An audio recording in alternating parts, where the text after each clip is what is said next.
Your Excellencies, ladies and gentlemen, welcome to the side event organized by Qatar Foundation for Social Work. Allow me to introduce myself. My name is Ghada El-Sibai'i. I'm the Director of Advocacy and International Relations, and I have the honor of moderating today's session. Please note that the discussion will be held in both Arabic and English with interpretation available. Thank you for joining us. Bismillah ar-Rahman ar-Rahim, Ashab al-Sa'ada. In the name of God, the Merciful, the Compassionate, Your Excellencies, ladies and gentlemen, I am pleased to welcome you to this side event organized by the Qatar Foundation for Social Work in collaboration with the Qatar Permanent Mission and in partnership with our international partners, UNESCO and UNICEF.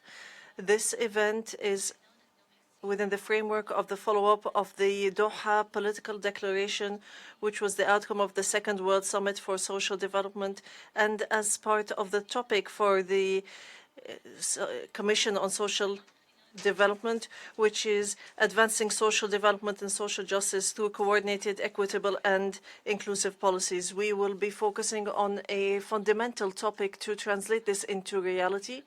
Those who are working on the front lines, including social workers who translate commitments into tangible effect in the lives of individuals, families, and communities.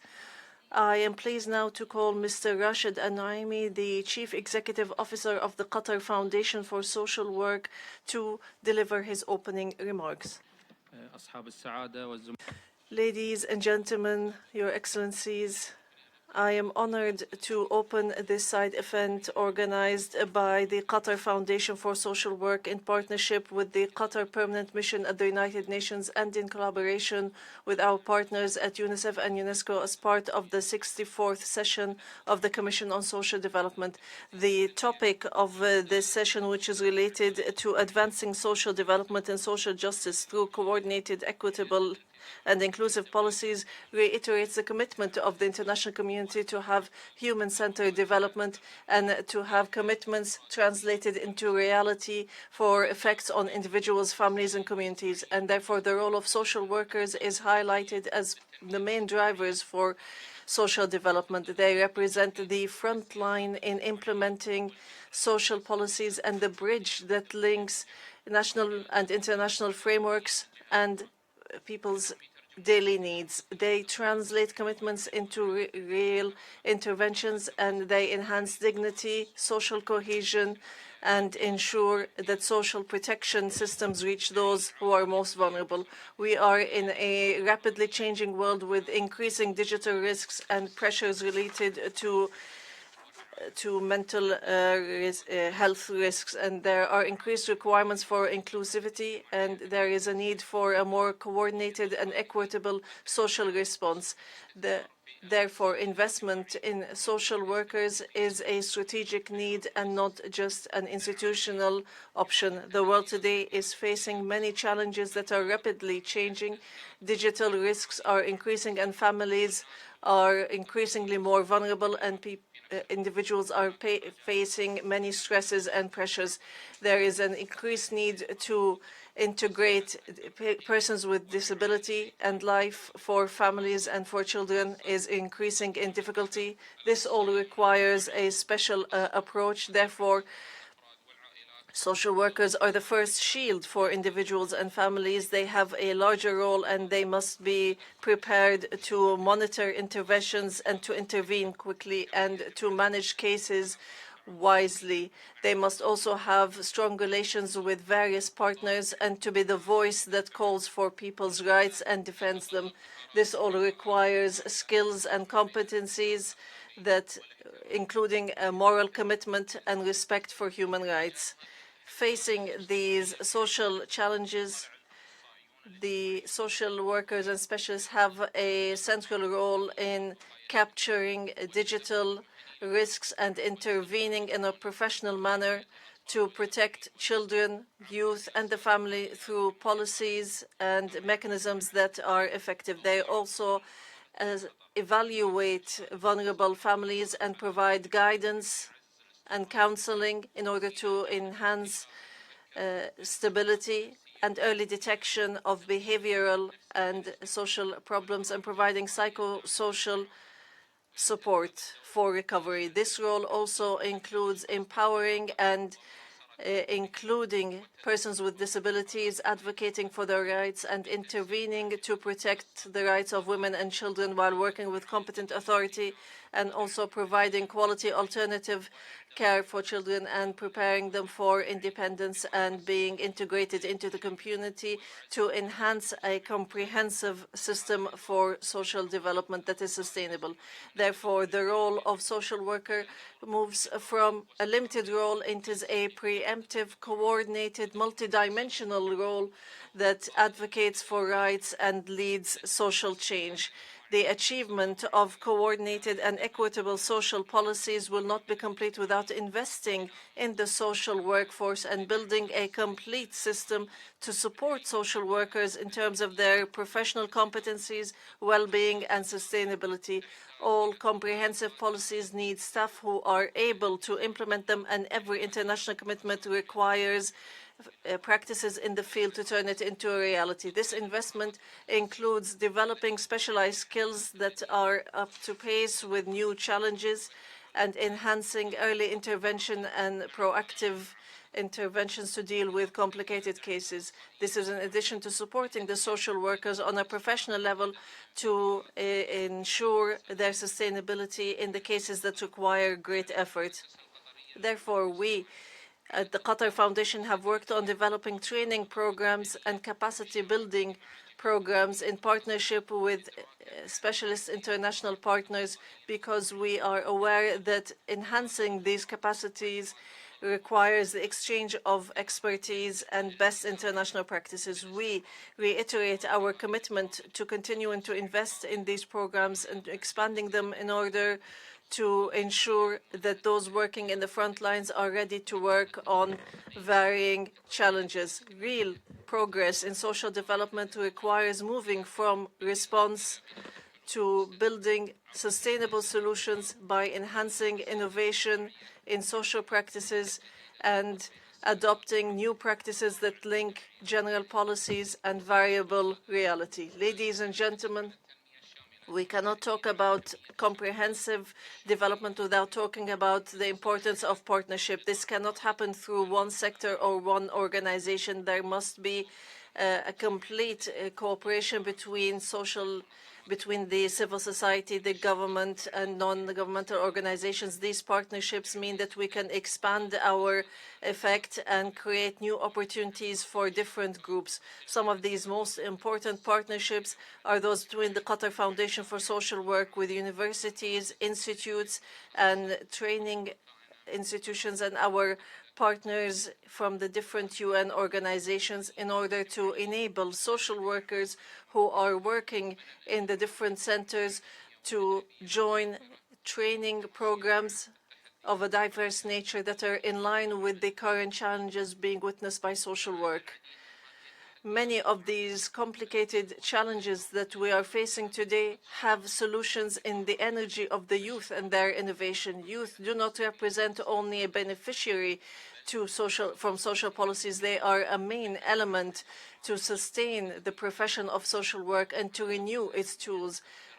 This is why we highlight the role of having the youth join this profession as an effective career path that allows them to contribute directly to the development of their communities and to have a lasting impact on families and communities. Investing in a new generation of social workers requires building clear professional paths and enhancing practical training and developing the image of this profession as a dynamic field that intersects with future cases such as mental health, social protection, mainstreaming, and digital transformation. Empowering youth in this sector enhances the capacity of communities to deal with new challenges with a new spirit and with specialized competencies.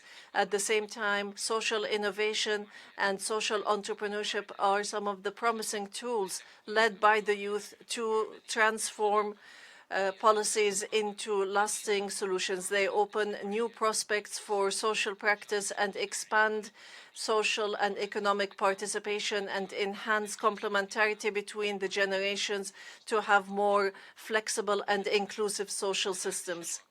Supporting the youth and providing incentives within social work and enhancing partnerships that provide them with opportunities for development and participation is a main part of building a more equitable and just and inclusive social system. We must work on advancing the capabilities and skills of social workers, especially professional skills, including the ethics and human rights of the profession, data analysis, integrity, social responsibility, respect for diversity and cultural sensitivity, and having a complete knowledge of social laws and policies, psychosocial support, and cases of alternative caregiving and disability, in addition to understanding digital risks and their impacts, and the ability to assess social cases and to intervene in crisis, provide protection, guidance, counseling, and design different programs, and also to work on documentation, in addition to being able to communicate effectively and build social partnerships and advocacy programs, and to be able to use digital systems to manage cases and raise awareness of digital risks and cyber protection, and to provide guidance to decision makers. Committing to continuous learning and building social innovation, time management, working under stress, and contributing to lasting social change. Ladies and gentlemen, the future of social development depends on those who are in the front lines to serve the communities and to enable social work, and enabling social workers is one of the most effective investments in building just and resilient communities. Through competence development and enhancing innovation and expanding effective partnerships, we can ensure that coordinated and inclusive policies are a tangible reality that has effect on individuals, families, and communities. I thank you for attending, and I look forward to an effective dialogue to advance this joint path. Thank you. شكرا جزيلا السيد راشد النعيمي على الكلمة الافتتاحية. We thank you for for delivering these opening remarks, and now I welcome the panelists for this session.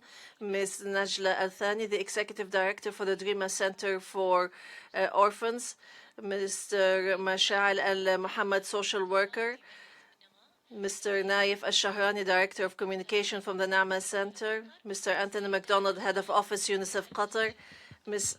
Amina Hamshire, Regional Advisor for Social and Human Sciences for UNESCO. We will start now the dialogue with Ms. Najla Al-Thani. How did the experience of the Drima Center affect in the development of the capacities of social workers working with orphans and working on alternative caregiving? كانت هناك عدة مفاصل.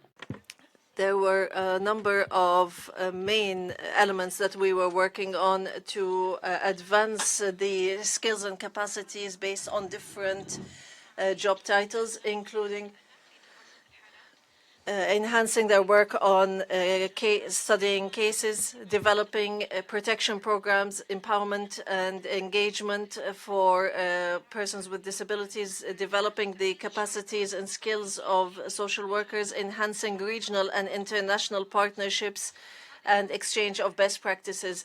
This reflected on the development of the expertise of the social workers and improving the quality through different levels. First, on a proactive level and the level of preparation, by having them being prepared through managing social services and through training to have a safe application of internal systems, providing them with manuals and guides, and using successful models to analyze internal and external environment for beneficiaries, managing cases, to have the full knowledge of the needs of those benefiting from the work of the center, providing protection and care to the target groups, and advocating the rights of orphans.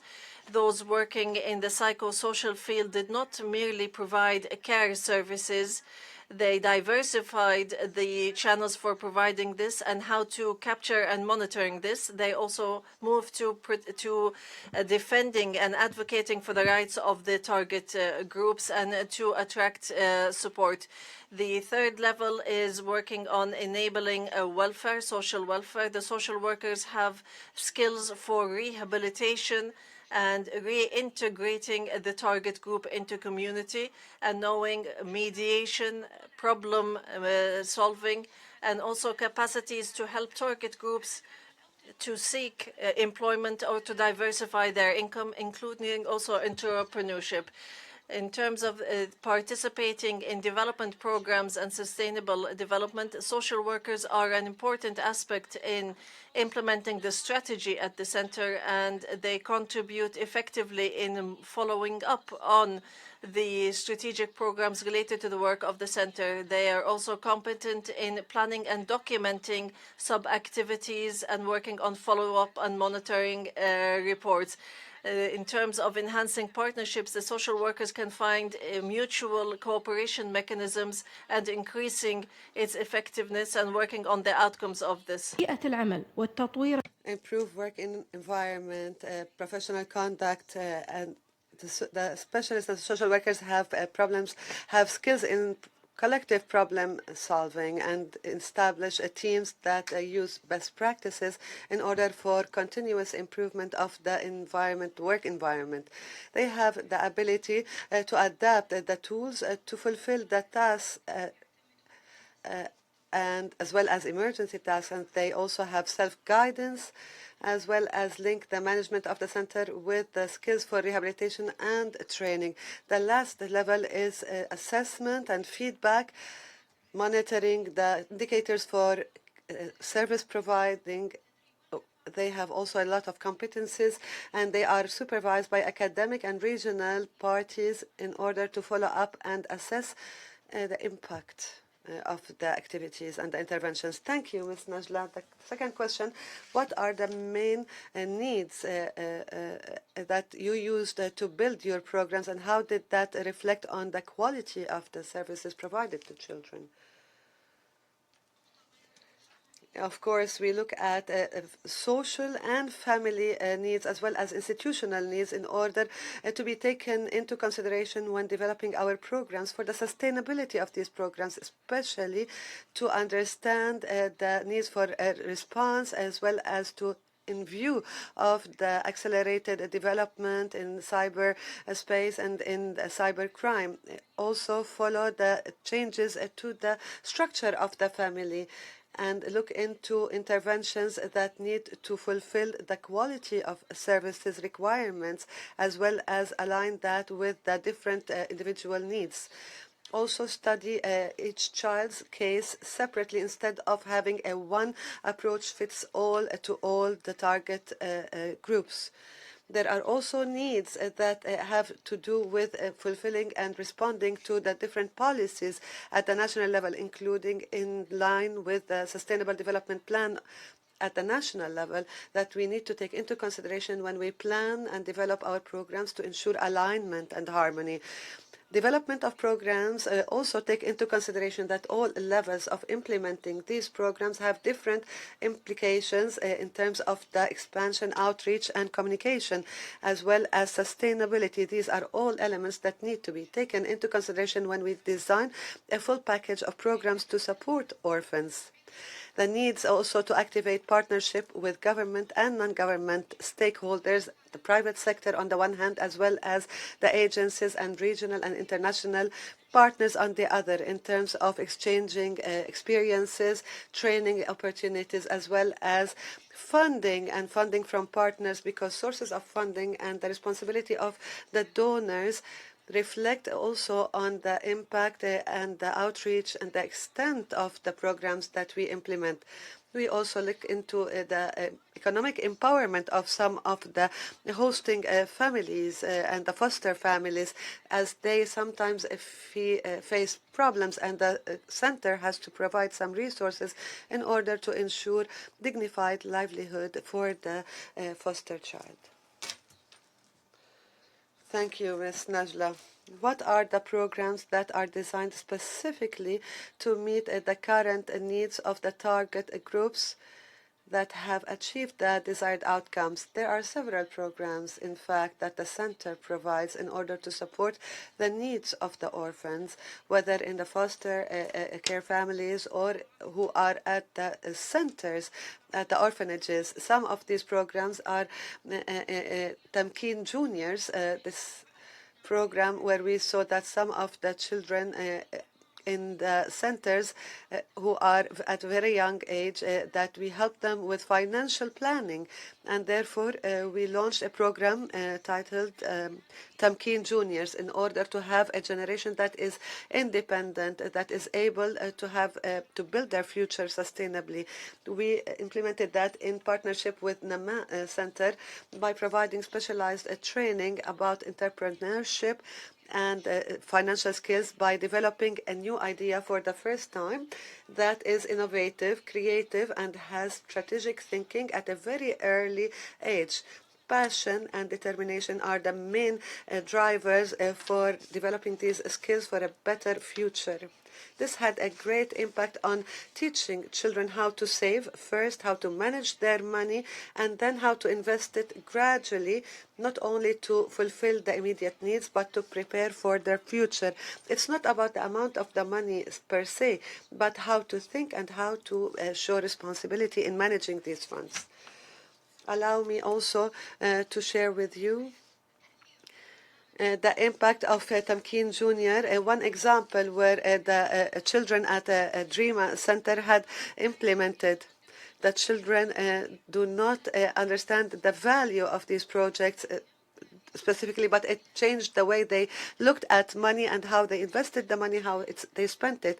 I'll give you an example. This was one of the projects that for Salma, basically one of the orphans. She is 11 years old. She was part of this Tamkeen Junior program, and she wanted to have a special project on fashion designing. And she designed traditional clothes that are Qatari traditional clothes. And this shows that empowerment starts at a very young age by investing money and managing them. This is one of the children, he put a car, and he said, this is my dream car, and he put that, and he said, after I get my driver's license, he wrote his name, he wrote the name of the car that he wants, and he called it his dream car. So they are not only thinking about spending money, but also how to invest money to get to their dreams and fulfill their wishes. Thank you, Ms. Najla, for sharing these experiences and for highlighting the important role that Dreama Center is providing in providing social support and social and economic support for the children. It is my pleasure to invite Mr. Anthony McDonald, Head of Office of UNICEF Qatar, to the discussion. Mr. Anthony, why is investment in strengthening the social service workforce for child protection so critical for achieving child protection outcomes? Excellencies, ladies and gentlemen, colleagues and partners, it's a pleasure to be here today, and thank you to Qatar Social Work Foundation for inviting us and giving us this opportunity. To answer your question, social service workers are the frontline backbone of child protection systems. And indeed, we see here organizations represented in Qatar, from cutting-edge research like DIFI to Dreama to Aman Center, who are really passionate, and their passion is infectious. Every time I visit their centers and see how they treat and support children. And not just children, and this is something worth highlighting, it's not just the state of Qatar and these organizations are supporting citizens and residents within their own country, but have set an example globally of how they support children sometimes the most vulnerable children impacted by conflict globally and regionally. And with an open heart, they've received many of these children and looked after them as if it's their own. So I'm very honored to be part of this discussion here today. So as I said, social workers are the frontline backbone of child protection systems. Preventing and responding to violence, abuse, exploitation, and neglect is both development and humanitarian settings. As connectors of the system, they identify risks early, manage cases, and link children and families to essential services: health, education, social protection, counseling, helplines, and safe shelter. Working across silos, just a single social worker can significantly advance multiple child protection-related outcomes at once, from ending violence and harmful practices, preventing family separation, addressing child labor, enabling access to justice, birth registration services to obtain legal identity.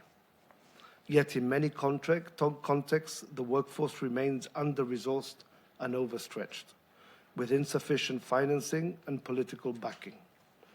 Without a strong, equipped workforce, laws, policies, and programs cannot translate into protection in practice. Investment in social services workforce is therefore not optional. It is a foundational to achieving child protection and social development results. With shrinking resources for child protection and social development for children and other vulnerable groups, prioritizing investment in the social service workforce delivers maximum impact from limited funds. A recent investment case that we did in Zambia shows that allocating less than 1% of the national budget could address a challenge affecting 4.1 million children, a problem currently costing the same country 9.12% of GDP. So maybe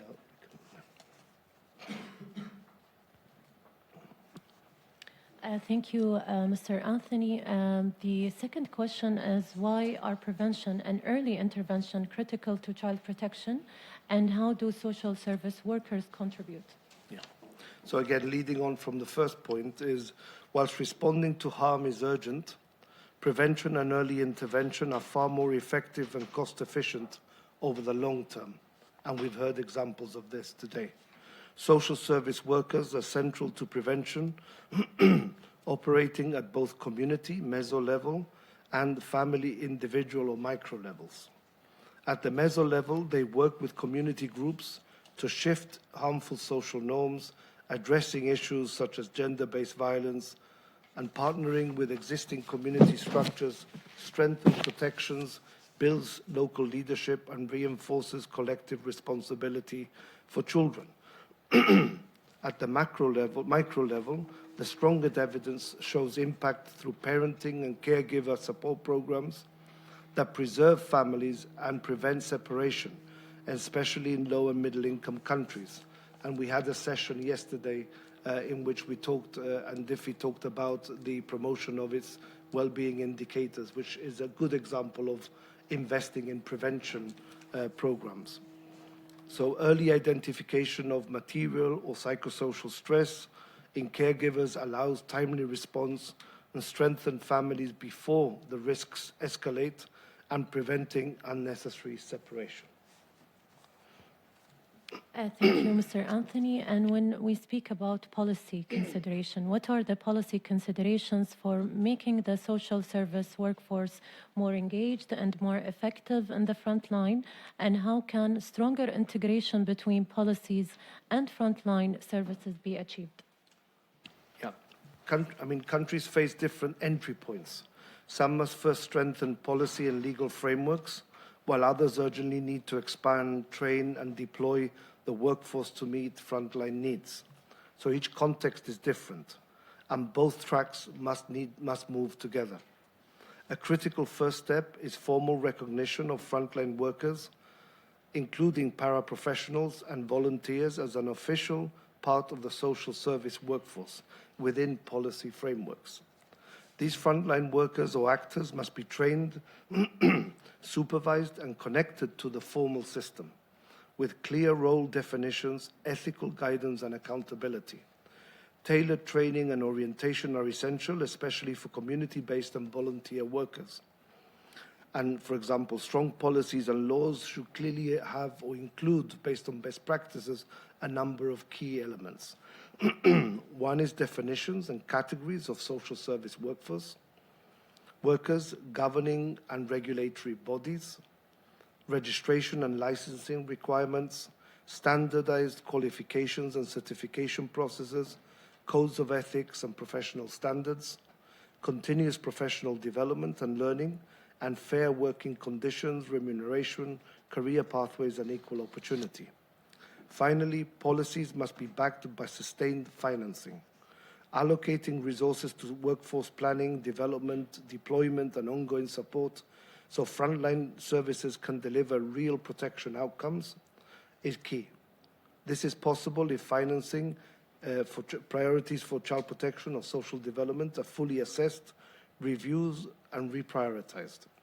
For example, by shifting resources from very costly institutions that are harmful to children to greater investment in the social service workforce and community services that prevent and family separation and support, children are much better protected. And again, we heard from Diffie yesterday in the discussion in the other session around the importance of family, and that very often family provide 90% of the protection and development for children. So investing in families is a critical, not only for prevention, but for protection and response for children, especially those most vulnerable.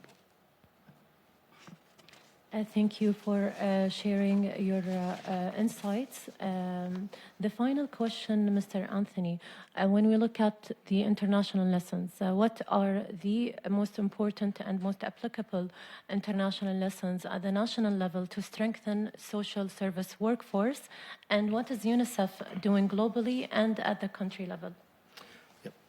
So global experience shows us that the most effective workforce reforms are government-led and policy-backed and adequately financed, with clear links between national strategies and frontline delivery. So UNICEF developed guidelines to strengthen the social service workforce for child protection, translate these lessons into practical actions. They are being used by governments and partners to design comprehensive, country-specific workforce strengthening plans.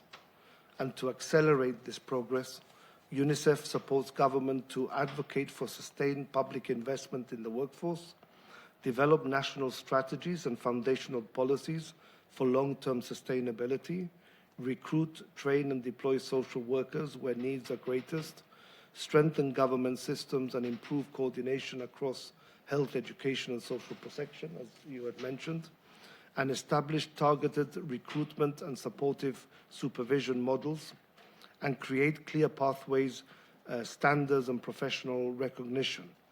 And to back this policy with resources, UNICEF allocated 10 million in 2024 as catalytic funding to strengthen social service workforce in 12 countries across all regions globally, helping governments move from commitment to implementation. And a couple of notable examples. For example, in Lebanon, as part of the set-aside grant for strengthening the workforce, UNICEF supported the establishment of a social services steering committee as the national coordination and oversight mechanism that will guide a joint action plan, align line ministries and partners, and strengthen intersectoral collaboration to improve coordination among development partners to support government-led social services, including the reform of social service workforce for child protection. In Malawi, for example, through UNICEF support, Malawi revamped the National Task Force on Professionalization of the Workforce.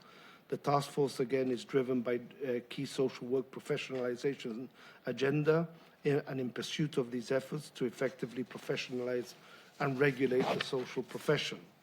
Even in China, UNICEF supported national mapping of the child-focused social service workforce to inform planning, ratios, budgeting, and capacity building was scaled up through large-scale rural social work training, especially in such a large country, in-person case management and supervision training, and the national competency-based program called Barefoot Social Workers, with strong emphasis on mental health and psychosocial. And I have many other examples which I'm happy to share with you. Thank you.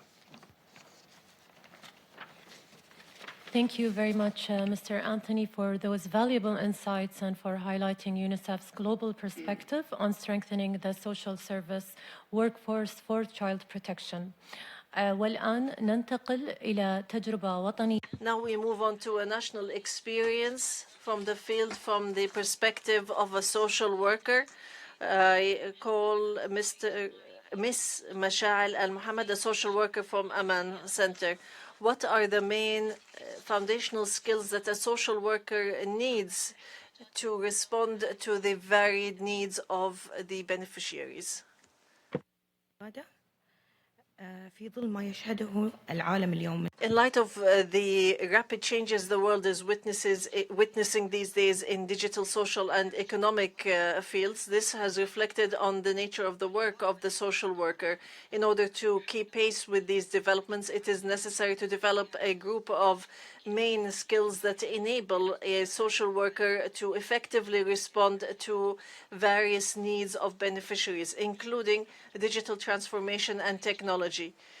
Social workers must be able to use technological tools and equipment to provide support and guidance and follow-up, such as the Aman applications, which help the target groups from women and children to access services in a confidential and fast manner. Also, to have the possibility to provide support and empowerment to target groups to face with the challenges of poverty, unemployment, and family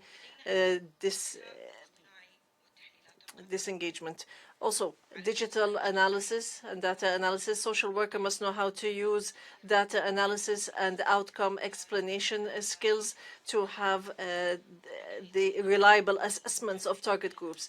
Also, cybersecurity and data protection. Social workers must be familiar with the principles of maintaining the confidentiality of files when using data and digital files. Therefore, the Aman Center had a training program for social workers on cybersecurity and to protect against hacking in collaboration with the National Academy. Thank you, Ms. Mashal. How can you support social workers working in schools and civil society organizations to enhance the protection system?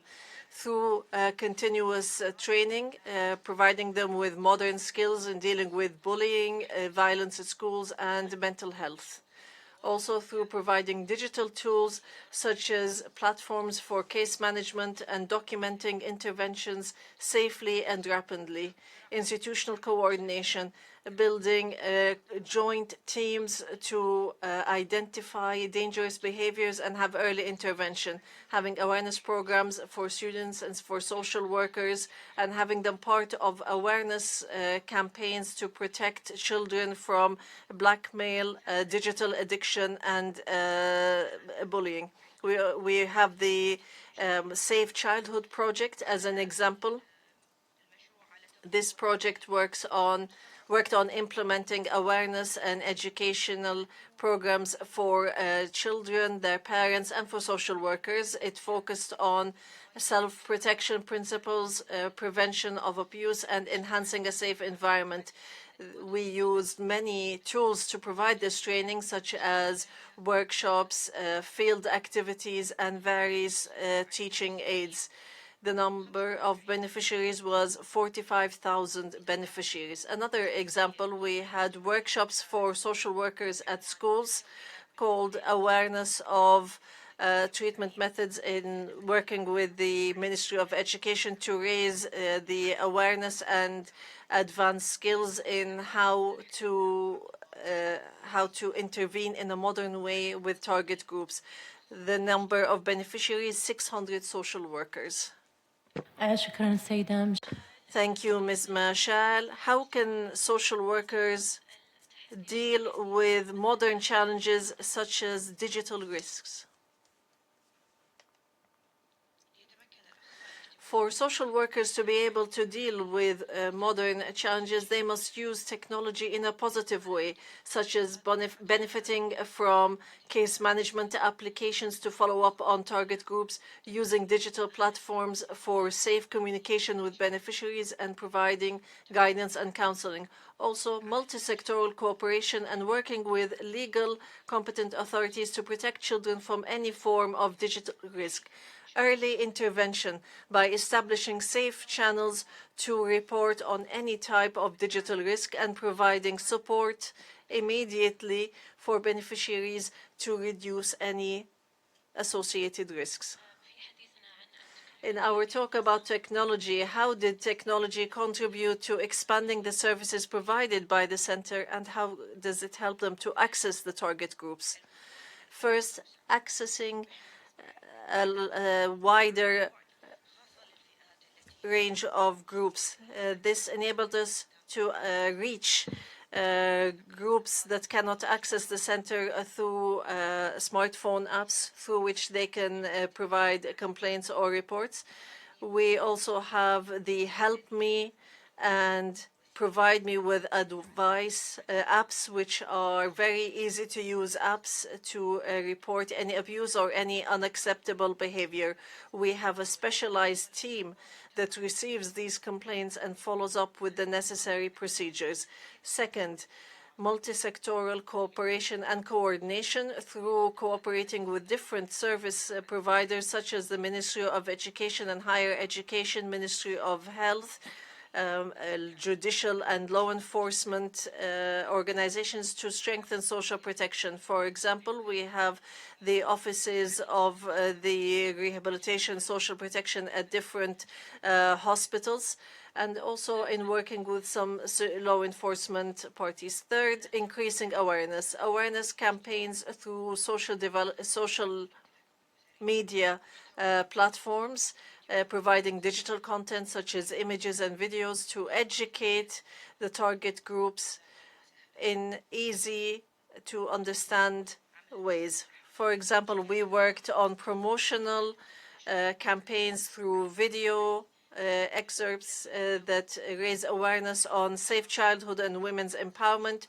We use social media platforms to promote these, and they were displayed in different places. This was even projected on the Aspire Tower.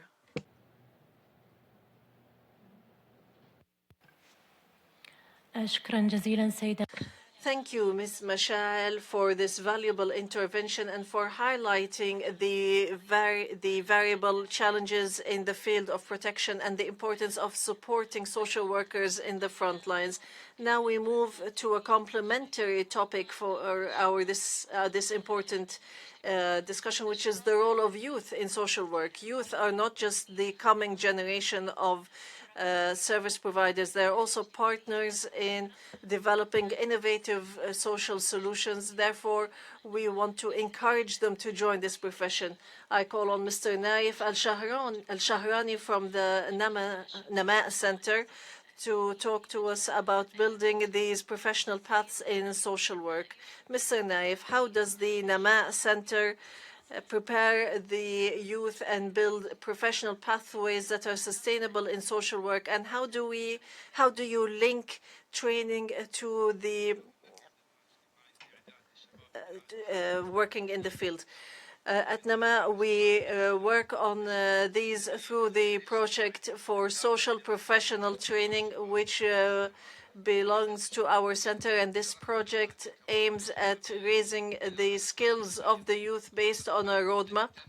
This roadmap was developed in cooperation with ESCWA.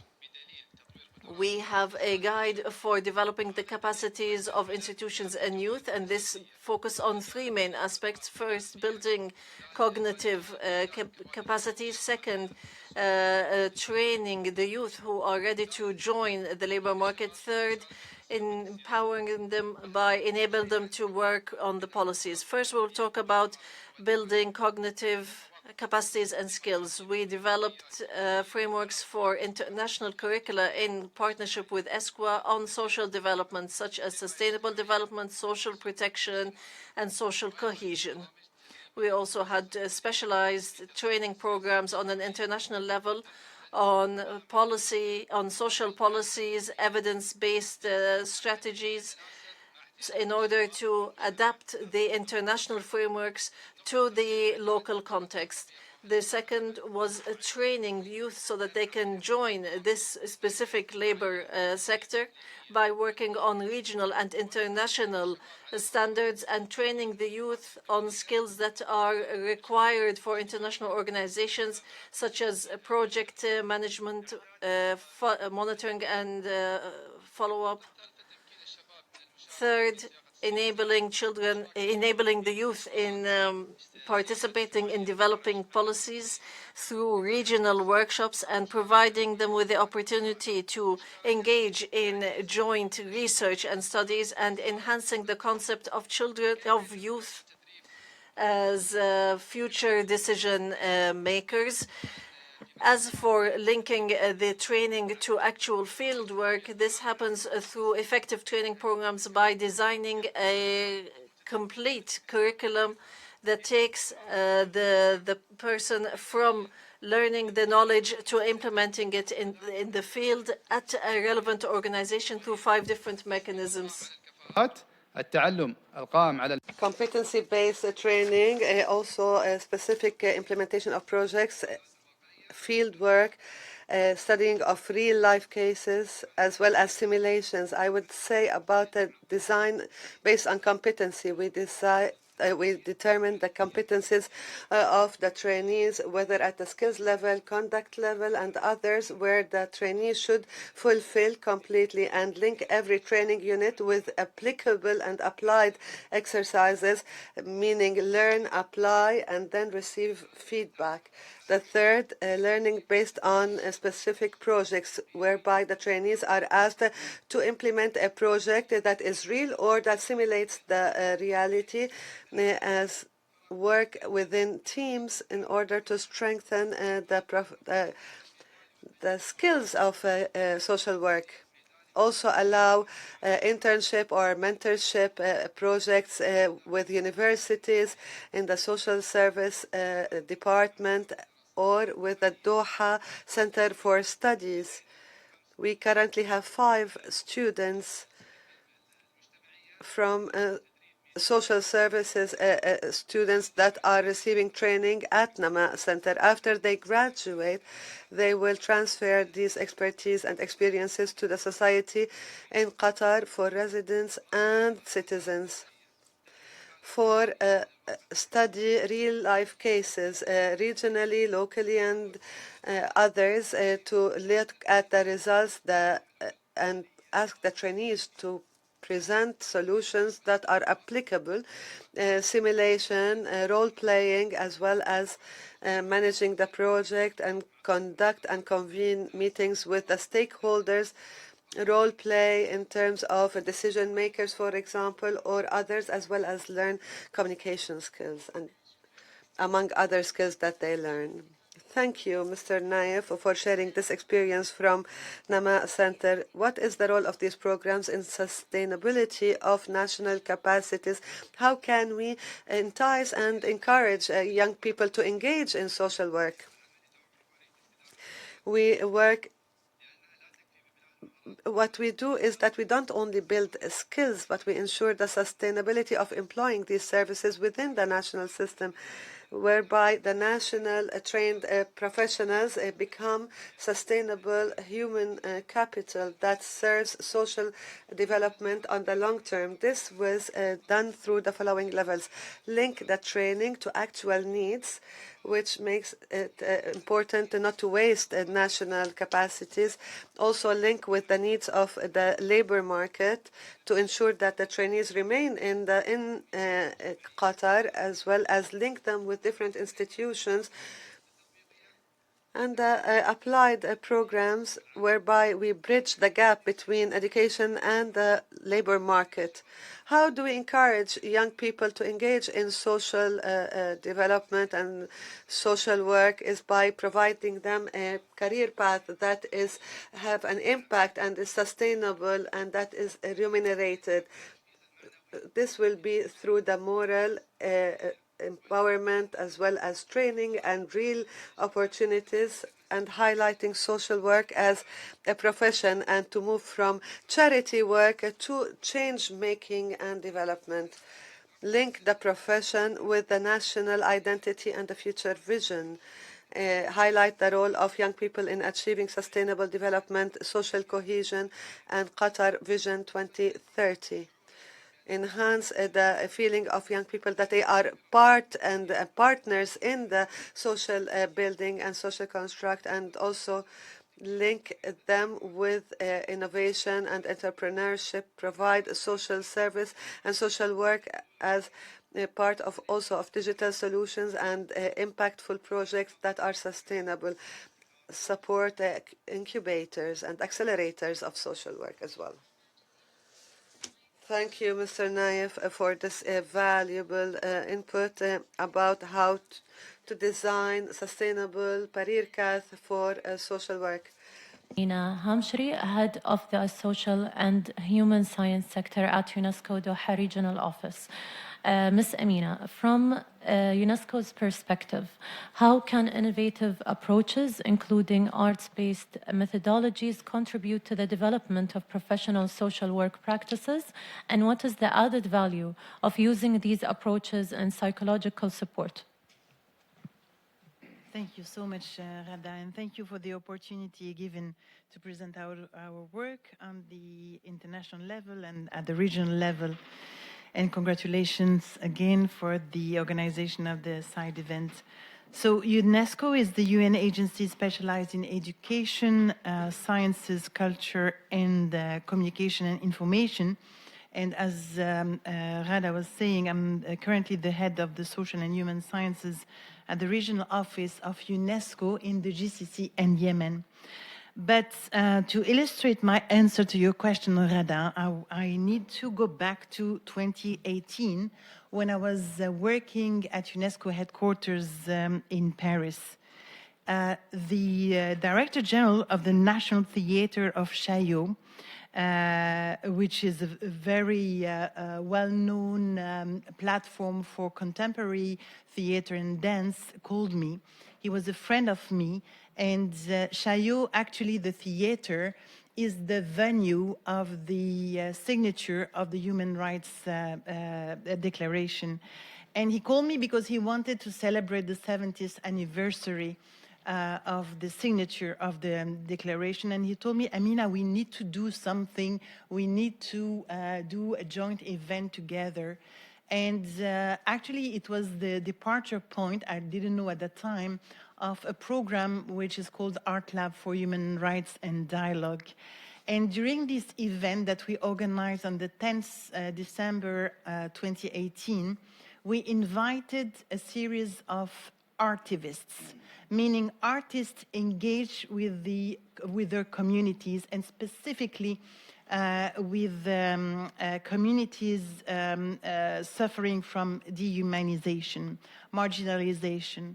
And we had a range of visual artists, musicians, choreographers who shared their experiences in post-conflict context, in refugee camps, and it was just an outstanding illustration on the transformative power of the arts when it is practiced with ethics, with respect to cultural rights. And I want just to give you an example of one of the stories that was shared by one of the choreographers. His name is Fabrice Boisboulet Moutima. He is from the Democratic Republic of Congo. And he was telling us that he was recruited to work as a trainer, dancer, choreographer to work with a foundation, African Artists for Development, in the refugee camp of Mole in DRC with refugees coming from Central Africa. And he told us that he conducted with other choreographers dance training with the refugees from Central Africa in this refugee camp, and how much it was difficult at the beginning to engage with them because they were totally, of course, uprooted from their countries. They went through traumas, and therefore the difficulty of reconnecting with a normal, if I can say, daily life. You have to understand that in Africa, in the average duration of a person who just entered a refugee camp, you can stay there for 17 years. So, you know, I mean, there's no future. The traumas are immense. So how to, you know, engage again and really engage with these communities that suffer from isolation, post-traumatic stress disorders, and dance actually can do that. So how did they do? They tapped on the cultural heritage of these refugees because that was the only thing that could reconnect them with their identity, with their integrity. And they use music, and they use their traditional music, instruments, and dance also. So after 3 months, the experiment ended, and it was steered by the UNHCR. And then the dancers and the trainers, they just go back to their homes. And then the refugees, they did a strike. And they say, no way. We need it to survive. Please let them come back. So then they gathered the funds again, and then they came back again. And after 6 months, what they observed is that the huge rate of violence that was prevailing in the refugee camp, it was 76%. After 6 months, and violence, all types of violence, including sex-based violence, rapes, etc. Ms. Amina, I'd just like to remind you of the time limit. Yes, I know it. So then this dangerous rate of violence dropped from 76 to 16%. So what are the lessons from this experiment is that first, dehumanization destroys identity with impressive psychological consequences before it destroys lives. It's not only a violation of human rights, it is the erasure of voice, memory, and cultural identity. And when identity and dignity are denied, justice cannot begin with law alone. This is why cultural rights matter, not at the margins, but at the core. Cultural rights are the gateway back to humanity, and they are enshrined in international law from Article 27 of the Universal Declaration of Human Rights to Article 15 of the International Covenant on Economic, Social, and Cultural Rights. They are the rights to express, to remember, and to belong. When these rights are respected, people are restored as rights holders, not victims. And this is where arts become indispensable. They are grounded in cultural rights and therefore create safe spaces for healing. And in line with our program Art Lab for Human Rights, human-centered approaches, culturally rooted art practices create safe spaces. Spaces where trauma can be processed without re-traumatization. They strengthen identity integrity, reaffirm dignity, and restore the bond between individuals, culture, and community, a prerequisite for sustainable peace. But healing is not enough. Art is a language through which rights are reclaimed. When formal systems exclude or fail, art becomes a rights-enabling language. This is how agency returns, through expression that is culturally legitimate and socially recognized. And this brings us eventually to transitional justice. Thank you, Ms. Amina, for sharing your insights. Our second question is, how do international partnership support the transfer and localization of these approaches across different contexts, such as the partnership between Art Lab and Qatar Foundation for Social Work? If you can elaborate on that. Absolutely. So right after this program, we said we had to structure it. We have to make it, sustainable. We have to really organize a program. And this is the program that we invented, the Art Lab. So the Art Lab relies on 4 pillars. First, a platform of international artivists, meaning committed artists to engage with vulnerable communities. Second, we have an observatory of good practices where we have arts-based practices that respect cultural rights. Out of this observatory, we could put with the Office for the High Commissioner for Human Rights a framework on ethical principles for socio-cultural operators in humanitarian and development contexts. And fourth pillar, we have a fabric to launch arts-based activities in line with these ethical principles. Now, coming back to the Qatari cooperation that we have, I remember I arrived 2 years ago, less than 2 years ago, and I was just arriving into my office, and I have a colleague from DREAMA who comes to see me and who informs me, Amina, we have a partnership agreement between UNESCO and the Qatar Social Work Foundations. Oh, good to know.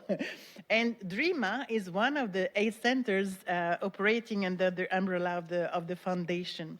And we actually organized a pilot on Art Lab using drama therapy with the orphans and with the caregivers. And we did a training of trainers with social theater. And apparently it was successful because then they came back to the Qatar Social Work Foundation and they told them, well, listen, we would like to continue. So then I was directly in contact with the Qatar Social Work Foundation, and we decided to upscale the experiments. And the foundation selected 32 social workers and psychologists to participate not only in a training of trainers session on the techniques of psychosocial theater, but also to elaborate a specific compendium of techniques on psychosocial theater adapted to the Qatari context. And we had the opportunity and the privilege to launch this compendium last October together. Thank you so much, Ms. Amina, for sharing our collaboration and experience with UNESCO. I will move to Arabic now. قبل أن نختتم الجلسة أود أن أطرح. Before we end, I would like to ask everyone a concluding question. What is the #1 priority to ensure that the investment in social workers and multilateral partnerships are transformed into tangible effect? We'll start with Mr. Rashid Naimi, the Chief Executive Officer of the Qatar Foundation for Social Work. I think, as everyone has agreed, the priority is to have a sustainable system to empower social workers through training, continuous professional training, and to strengthen the position of social workers in terms of implementing social policies, enhancing complementarity with partners, and linking real investment to impact measurement, the impact on families and on vulnerable groups. Thank you, Mr. Rashid Naimi. Ms. Najla Al-Thani. To provide them with training, we see that this is one of the main pillars that the DREAMA Center needs. Based on that, we prepared for a forum on child protection and welfare in collaboration with UNICEF. We look forward to this upcoming forum, which we feel will have an important role in the development and training of social workers and child issues. This will be on the 29th and 30th of September, and it will host experts from inside and outside of Qatar to highlight children issues, their welfare, their protection, foster families, and their role in providing a stable environment for children who are deprived of family stability, in addition to working on strengthening partnerships to develop a child protection system. We have local partnerships, and the forum is targeting social workers, psycho-social workers, and representatives of local and international organizations working on childhood issues. Thank you, Ms. Najla. Ms. Mashal, what, in your opinion, are the priorities? Despite what the challenges the social workers are facing, they have a role to play in enhancing the social protection system. They must keep abreast with the different developments such as technology, also working on providing counseling and advice through the different applications. They must work in partnerships with the competent authorities, with community leaders and the governments, enhancing scientific research through documenting successful projects in order to also empower and enable the implementation of the 2030 vision for Qatar in social development. Mr. Naif Shahrani, from the point of view of the Nama Center, what do you feel is the priority? For us at the Nama Social Center, the priority is to convert the investment from training at the local and international level to a sustainable system with impact through accurate measurement of impacts that is in line with the national Qatari vision for 2030. Thank you, Mr. Naif. Anthony McDonald, how do you see the priority in the next phase in investing in social workers? Yeah, so I mean, the most effective way reforms is, as I said before, they need to be government-led, policy-backed, and adequately financed, with clear links between national strategies and frontline delivery. We need to hear what frontline workers have to say and then use that, including youth and young people and children, and let that inform the development of the workforce and the nature and the services. And experience and best practices show that the three strategies that need to be part of strengthening the workforce is that it must be well planned, it must be well developed and supported. By planned, it means identifying investing in the human capital and resources requirements to conduct workforce assessment, to map current capacity, and create costed strategic plans to support and plan for the future of the workforce. The second is the development of the workforce, which focuses on improving the capacity of the workforce through education, training, and continuous professional development, and supporting the workforce, which aims to improve the recruitment and, importantly, the retention by enhancing working conditions and job satisfaction. And this includes proper supervision, safety, security, and offering adequate compensation for the profession as well. Thank you. Thank you, Mr. Anthony. And moving to Ms. Amina, how would you describe the priority? Yeah, well, I mean, nothing else to say. It was said by all the distinguished panelists. Definitely empowered social workers create empowered communities. What I want to add, it is important that capacity building being inclusive, designed with communities and not for them. Thank you to all our speakers, and thank you for attending the session. We have 5 minutes left. If there's any intervention from the floor, anyone would be happy to intervene. Yes. So much, moderator, excellencies, and esteemed panelists. My name is Ellen Creta Dayal, and I represent the United Nations Major Group for Children and Youth. I was also participating in the Second World Summit of Social Development in Doha. And so today I'm really inspired by the discussions we've had today and the shared focus in equipping frontline workers with the capabilities required to address emerging risks.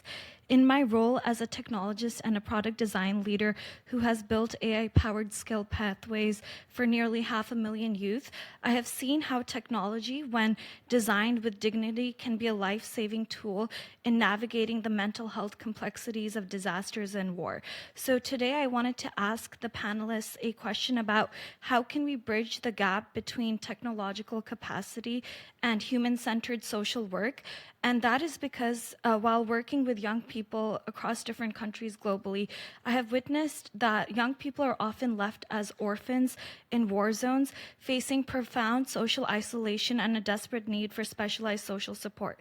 And these challenges are often compounded by rising digital risks and mental health pressures that stretch our existing social systems to their limits. And so I strongly believe the solution lies in providing social workers with robust technological tools and institutional support to help empower them in enabling youth to access social services through both in-person methods and in crisis areas where in-person may not be possible through remote, offline, or multilingual capacities.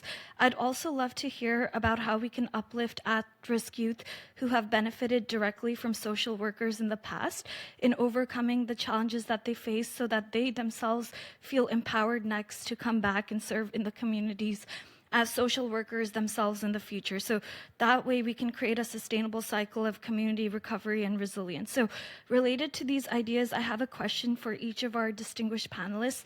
So to Ms. Najla Al-Thani and Mr. Naif Shahrani, I'd love to know from your perspective, how can we ensure that the digital tools used to build sustainable career pathways specifically prioritize the mental health of orphaned youth, and how can we better equip social workers to help these young people turn their lived experiences into leadership opportunities? To Ms. Mashal Al-Mohammed and Mr. Anthony McDonald, from your experience in child protection, what specific technological competencies or tools have you found most effective in helping social workers identify and mitigate the risks of violence and abuse for youth in high-pressured conflict settings? And regarding the points about volunteerism supporting the efforts of social workers, what are good recruitment strategies for identifying passionate and skilled volunteers to help serve crisis areas? And lastly, to Ms. Amina Hamshari, how can UNESCO's Art Lab methodologies be paired with digital infrastructure or artificial intelligence to create scalable, tech-enabled psychosocial services that foster resilience without losing the essential human connection? And in times when dance or theater instructors cannot be in person at the refugee camps, have there been considerations of implementing digitally accessible classes to support a greater number of refugee camp communities? So thank you so much for the opportunity to ask these questions, and I'm eager to learn from your national examples of how can we better support our social workers and lean on the innovation in our ever-changing world while also ensuring our society's greatest asset is in our capacity to lean on each other. Thank you so much. Thank you so much for your valuable intervention. I hope we can answer all the questions. Perhaps we can start with the last question and with Ms. Amina regarding the Art Lab. Yeah, it was almost a political statement, huh? So I want to tell you that we have a recommendation at UNESCO, which is the recommendation on the ethics of AI. and that with the Qatar Red Crescent Society, we're working with the UK also on guidelines on ethical AI in humanitarian context. So this is exactly where we're going, and hopefully by this year we will have finished, and including also presented the guidelines, and also including a training kit for humanitarian operators. Thank you so much. Your question regarding that was addressed to Mr. Anthony and Ms. Michal. If you can repeat the question, please. Yes, I'd love to know what specific technological tools can help social workers, particularly help youth in high-pressure conflict areas where they're experiencing violence and abuse. And regarding volunteerism, how can we support the recruitment in such a way that we can identify passionate and skilled volunteers who can work hand in hand with social workers who are on the ground? Thank you. I'm going to take the liberty of slightly giving an answer, I think, which will answer you, but with the example. I mean, one of the things that we have decided with the state of Qatar and with many of the global entities based in Qatar is that we are looking to establish a global center for digital learning, which is really leveraging the capacity of Qatari institutions and the Qataris to find and bringing together the top experts around the world, as well as all the immense capacity through the universities, through the institutes, through the frontline workers, and the work they've already done with many vulnerable groups from Gaza, from Afghanistan, from others.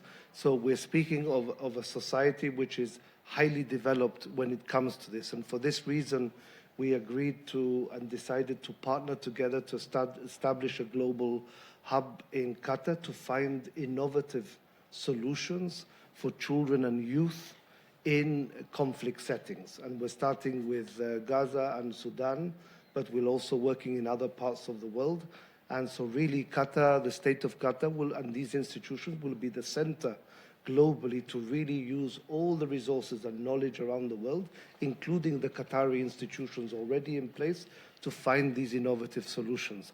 And what makes this different to other similar institutions around the world is that it's focused not on the privileged, but on the most vulnerable, which is at the heart of the emirs of Qatar's message of really focusing on the most vulnerable around the world. And this is something that resonates with UNICEF, and so we're very proud to partner with the state of Qatar on this. Thank you so much. Due to the lack of time, we would be more than happy to continue the conversation and share with you more examples on our Centers in Qatar Foundation for Social Work. Thank you all for attending this session, and we hope you have a great day ahead. And we are more than happy to continue this discussion with anyone who's interested to know more. Thank you so much. And thank you for the interpreter as well. Thank you.